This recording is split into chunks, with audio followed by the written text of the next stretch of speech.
Welcome back to my YouTube channel unstoppable tray.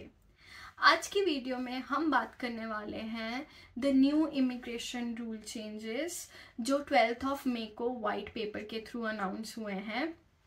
Before I start the video I just want to tell you guys कि अभी तक कोई date नहीं आई है। अभी this is not the final rules that have come out. ये अभी सिर्फ और सिर्फ वाइट पेपर है जो कि अभी पास होगा। It's not authorised but 99% chances हैं कि जो रूल्स आए हैं वही आगे आएंगे, चेंज नहीं होंगे। इट्स वेरी वेरी रेयर कि जो एक बार प्रेसिडेंट पास कर देता है वाइट पेपर के थ्रू वो चेंज हो। It's very rare.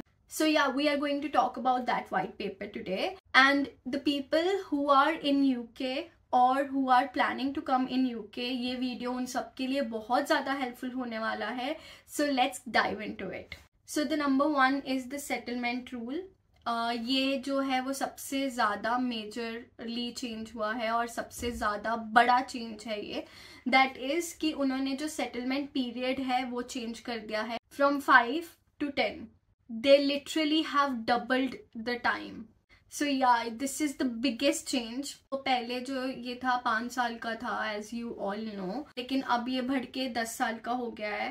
तो इस पे मैं आपको ये भी स्पेसिफाई करना चाहूँगी कि this 10-year period will count from your skilled worker visa. अगर आप वर्क वीज़ा पे हो या फिर आप स्टूडेंट वीज़ा पे हो, ये वो 10 years में काउंट नहीं होगा.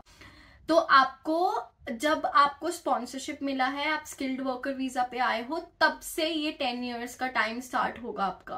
तो this is one thing that I want to clear. आप लोगों को कंफ्यूजन होगी काफी लोगों को कि कब से वो कौन से टाइम को काउंट करेंगे. तो वो स्टडी टाइम को या फिर आपके वर्क वीजा को, नॉर्मल वर्क वीजा को नहीं काउंट करते हैं, वो स्किल्ड वर्कर वीजा से ही काउंट करते हैं. अभी तक कुछ मेंशन नहीं है कि ये यूके में जो ऑलरेडी रह रहे हैं उन पे अप्लाई होगा या नहीं होगा, जो यूके आने वाले हैं उन पे अप्लाई होगा. Nothing has been specified. So what I personally think is कि कई रूल्स जैसे स्टूडेंट्स के जो आगे मैं रूल्स बताऊंगी, हो सकता है कि वो रूल्स सिर्फ और सिर्फ उन पे अप्लाई हो जो अब आएंगे. जो यहाँ पे पहले से हैं उन पे ये रूल शायद नहीं अप्लाई होगा. 90% चांसेस है कि ये रूल उन लोगों पे नहीं अप्लाई हो. So coming back to the settlement period, तो मेजरली दे वांट टू सी, इसमें एक फास्ट ट्रैक का ऑप्शन भी है, उसके बारे में भी ज़्यादा डिटेल्स नहीं है. They are going to launch point system as well. जैसे कनाडा में पॉइंट सिस्टम होता है वैसे वो यूके में भी पॉइंट सिस्टम लाने की कोशिश कर रहे हैं. अभी उस पर भी ज़्यादा बात नहीं करी है कि वो कैसे वर्कआउट करेगा. तो जब मेरे पास उसके बारे में ज़्यादा इन्फॉर्मेशन आएगी तो मैं फिर से उसके ऊपर भी वीडियो बनाऊंगी. सो yeah, this was the first setback. Now the second one is work visa. पहले जब आप स्टडी के बाद वर्क वीजा अप्लाई करते थे तो आपको 2 साल का वर्क वीजा मिलता था. अब इसको कम करके उन्होंने 18 months कर दिया है.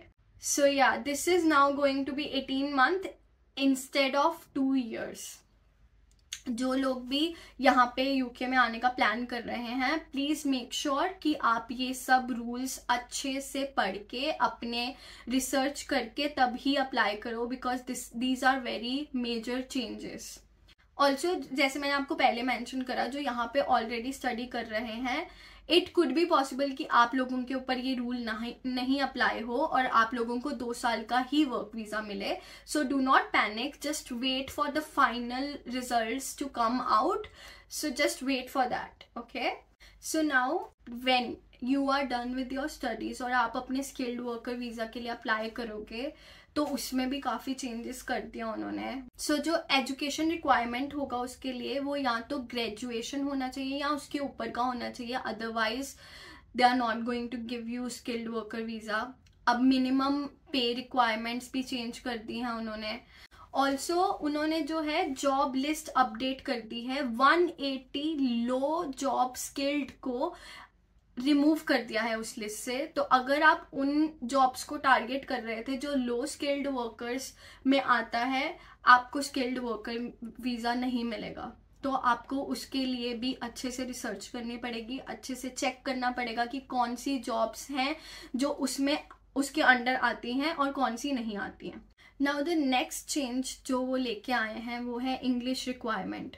अब आप कोई भी वीज़ा अप्लाई करोगे तो आपको अपना इंग्लिश लैंग्वेज रिक्वायरमेंट शो करना पड़ेगा, चाहे वो स्पाउस वीज़ा ही क्यों नहीं अप्लाई कर रहे हो आप। अगर आपका स्पाउस अप्लाई कर रहा है आपके साथ तो उसको भी शो करना पड़ेगा अपना इंग्लिश प्रोफिशिएंसी। तो आपको अपनी इंग्लिश प्रोफिशिएंसी डेमोन्स्ट्रेट करनी पड़ेगी through a valid English language test और सम लैंग्वेज क्वालिफिकेशंस। अगर आपके पास क्वालिफिकेशंस हैं इंग्लिश की अच्छे लेवल पे तो आपको वो टेस्ट नहीं करने पड़ेंगे। पहले क्या होता था कि अगर आपने छोटे मोटे चीज़ें गलत कर दी हैं तो आपको डिपोर्ट नहीं करते थे, आपको फाइन पे करना पड़ता था, या there were few other things that you could do to remain in this country.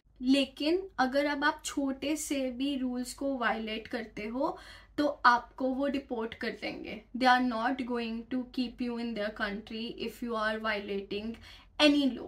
तो आपको इसके लिए बहुत बहुत ज़्यादा केयरफुली चीज़ें करनी पड़ेंगी। और अगर आप स्पाउस वीज़ा पे हो तो आपके स्पाउस को एक हैवी पेनल्टी भी लग सकती है, सो बी वेरी केयरफुल। तो these were the main changes that are there on the white paper and these are not yet approved। इनके लिए अभी कोई डेट्स नहीं आई हैं, ये भी नहीं पता है कि किस पे ये लागू होगा किस पे नहीं लागू होगा। So right now please wait till the time it is fully approved, सब कुछ अच्छे से बाहर आ जाए, डिटेल में आ जाए, then I will make a video again. But I just wanted to tell you guys all about the new updates so that you have all the knowledge and you are prepared if anything goes wrong। और ऐसे यही same rules आते हैं तो आपको पहले ही इन सब चीज़ों के बारे में पता हो, आप अप टू डेट रहो। So yeah, this was the motive of this video. I hope you like this video। और अगर आपको ये वीडियो अच्छी लगी हो तो please like, share and subscribe। See you in the next one। Take care। Bye bye।